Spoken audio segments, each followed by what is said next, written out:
I really appreciate for your interview. May Olodumare Orunmila always guiding you.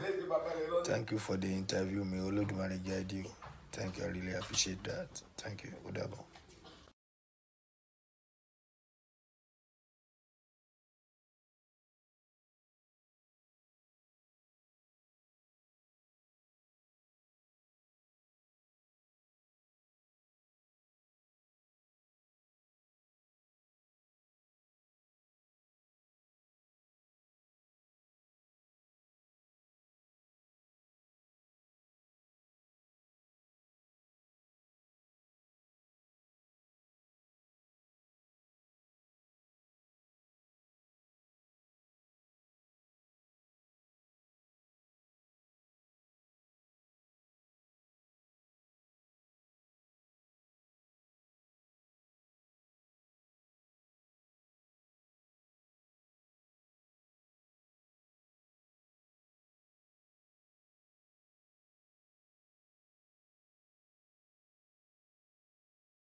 Ifá dàbọ̀ Ọ̀rúnmìlà gbẹ̀bẹ̀ àwòdọ̀tún kó ogbó kọ́ọ̀tọ̀ ò kọ́ọ̀ráyè ṣe tirẹ̀ àti òróborí ìrókò òyìn àsúre kókó ògì èjì máa rèdèrè o.